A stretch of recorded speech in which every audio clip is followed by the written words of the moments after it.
Hello সবাইকে। আমি এখন ভিজুয়াল কোড স্টুডিও কোড এডিটরটা আমি ওপেন করে নিয়েছি। এটা হচ্ছে কোড লেখার জন্য যে কোড এডিটরটা আমি সবসময় ব্যবহার করে থাকি এবং এই টিউটোরিয়ালে আমি এটা ব্যবহার করব। তো আমি এটা ওপেন করার পরে এখানে ক্লিক করেছি। তো এখান থেকে দেখাচ্ছে যে কোনো একটা ফোল্ডার ওপেন করার একটা অপশন দিয়েছে। সাইড বার সম্বন্ধে আমি একটু বলে নেই। এই সার্চ অপশনটা আছে, এখানে কোনো কিছু সার্চ করার জন্য এখানে সার্চ কন্ট্রোল, সোর্স কন্ট্রোল বা ভার্সন কন্ট্রোলের জন্য, এটা হচ্ছে রান অ্যান্ড ডিবাগের জন্য, আর এটা এক্সটেনশন। তো আমার এখানে কিছু এক্সটেনশন ইনস্টল করা আছে, যেমন লাইভ সার্ভার এবং অন্যান্য যেগুলো আছে এগুলো এখন প্রয়োজন নাই। এছাড়া আমি এখানে সেটিংস থেকে এটা আপনাদের ফন্ট সাইজটা আপনাদের সুবিধা মতো করে নেবেন। এখানে আমি 24 করে নিয়েছি দেখানোর সুবিধার্থে। আর অটো সেভ দেওয়া আছে আফটার ডিলে। এইটা আপনাদের প্রয়োজন মতো এটা সেটিং করে নিতে পারেন, সমস্যা নাই।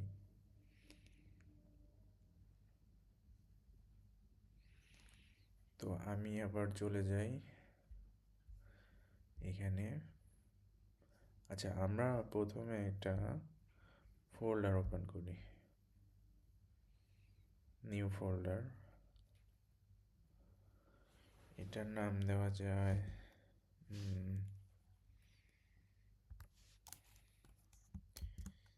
CSS।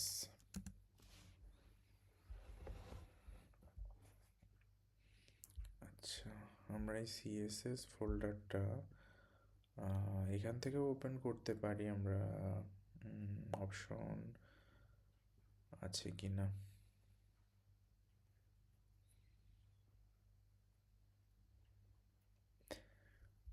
আচ্ছা আমরা এখান থেকে ওপেন ফোল্ডার, তারপরে এখানে এই যে CSS, এটা আমরা ওপেন করে নিলাম। ফোল্ডারটা আমরা যে এইমাত্র তৈরি করলাম সেটা আমরা ওপেন করে নিলাম। এই ফোল্ডারের মধ্যে আপাতত কিছু নাই। আচ্ছা, এখানে একটা ওয়েলকাম অপশন দেখাচ্ছে যে ভিজুয়াল স্টুডিও কোড, এখানে তেমন কিছু নাই।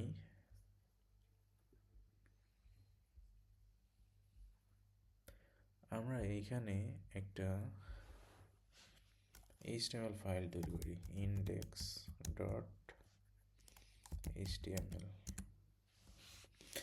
HTML আমি এই যে প্রথম একটা কাঠামো স্ট্রাকচারটা এনে নেই। আচ্ছা, এখানে টাইটেলে আমরা লিখতেছি মাই ফার্স্ট CSS।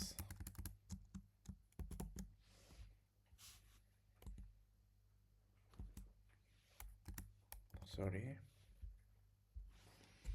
আচ্ছা, এইখানে আমি CSS সম্বন্ধে আমি কিছুটা আলোচনা করতে যাচ্ছি। সেটা হচ্ছে আমি এখানে প্রথমে HTML একটা ট্যাগ নিলাম, যেটা হচ্ছে H2। তো এখানে আমি কিছু লিখলাম, ইট ইজ আ হেডিং। ঠিক আছে, এরপরে আমি একটা প্যারাগ্রাফ ট্যাগ নিলাম। এখানে আমি কিছু টেক্সট আনি,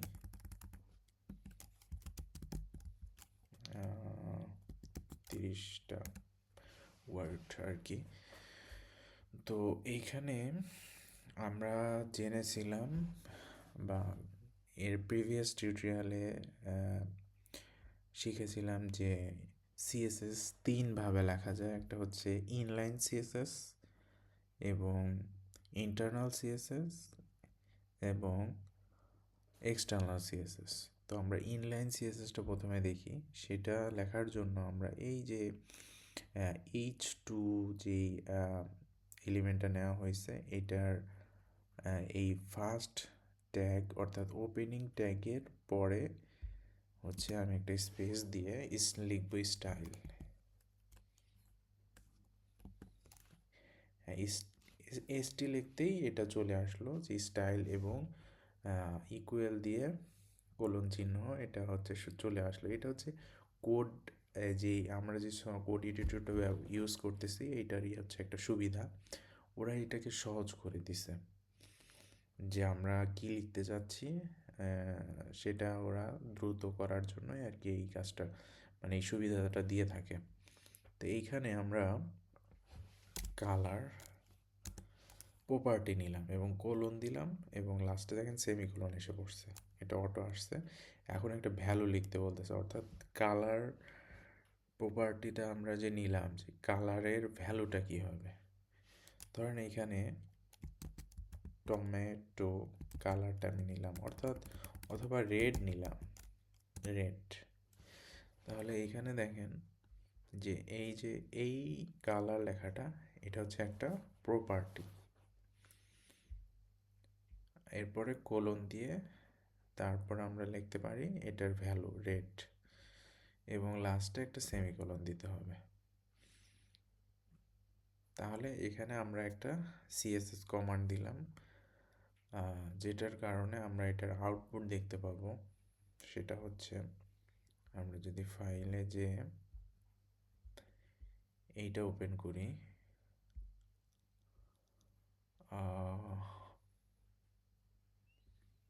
সাফারিতে ওপেন করছি,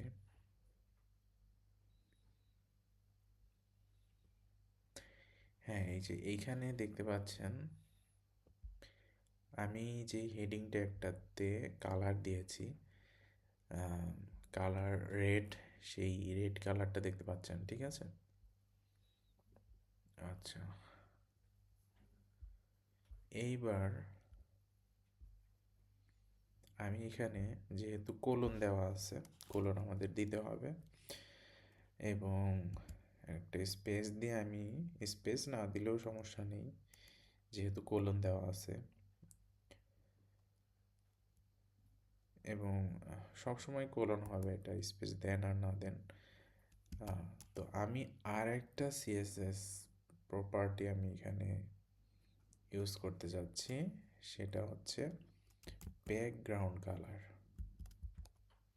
এই যে এসে পড়ছে, আমি ট্যাব প্রেস করি বা এন্টার প্রেস করি তাহলে এটা পুরো ফরম্যাটটা এখানে এসে পড়বে। কারণ কালার আমি দিলাম গ্রিন। এইবার আমি যদি ব্রাউজারে লোড দিই,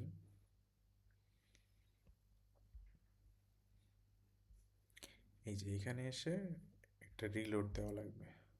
এই যে ইট ইজ এ হেডিং, এইটার হচ্ছে ব্যাকগ্রাউন্ডটা গ্রিন হয়ে গেছে, ঠিক আছে। তো এইভাবে আমরা হচ্ছে সিএসএস দিয়ে যে ডিজাইনের কাজটা করে থাকি। এরপরে এখানে আরও কোড লেখা যাবে, অর্থাৎ আরও সিএসএস ইউজ করা যাবে, কোনো সমস্যা নেই। যেমন আমি লিখতে পারি ফন্ট সাইজ, আমি এটা দিয়ে দিলাম হচ্ছে আরও বড় দিয়ে দিলাম 50 পিক্সেল। এই যে পিক্সেল, এটা হচ্ছে একটা ইউনিট, মানে এটার পরিমাপ বোঝায় যে 50 এটা কি কেজি নাকি হচ্ছে হালি নাকি হচ্ছে পরিমাপটা, এটা বোঝাইতে পিএক্স মানে পিক্সেল, এটা শর্টকাটে লেখা হয় পিএক্স। সো এখন আমরা ব্রাউজারে গিয়ে যদি রিলোড দিই তাহলে যে হেডিংটা বড় হয়ে গেল 50 পিক্সেল, তো সাইজ বেড়ে গেছে।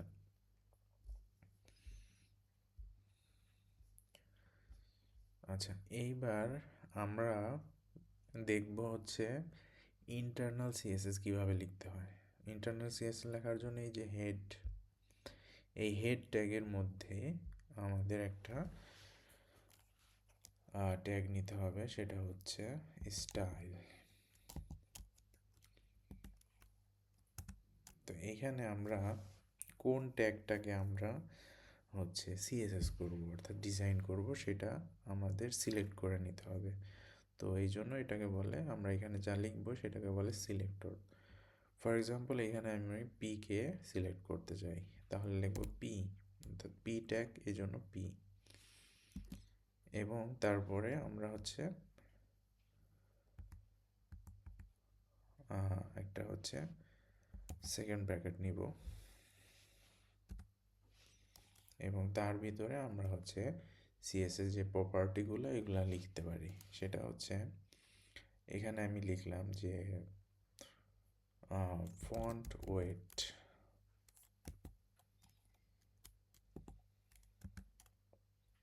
বোল্ড, আচ্ছা এইটা লিখলাম।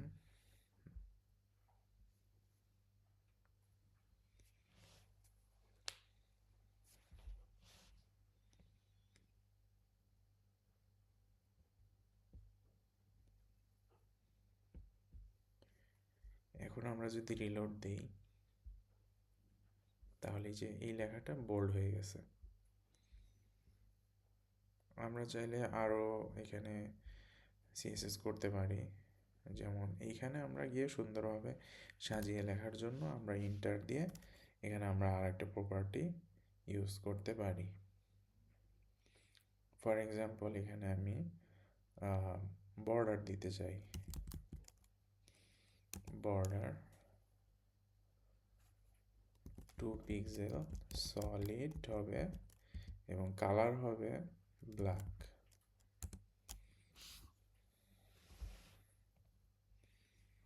এবার আমরা রেজাল্টটা দেখে আসি। রিলোড দিলেই এই যে এটার চারিপাশে একটা হচ্ছে বর্ডার আসছে। তো এটার হচ্ছে বর্ডারের উইথটা হচ্ছে 2 পিক্সেল এবং সলিড, এবং এটার কালার ব্ল্যাক। তো এখানে এই পর্যন্তই। আমরা পরবর্তী ক্লাসে বা পরবর্তী টিউটোরিয়ালগুলোতে আরও আমরা শিখব। Thank you.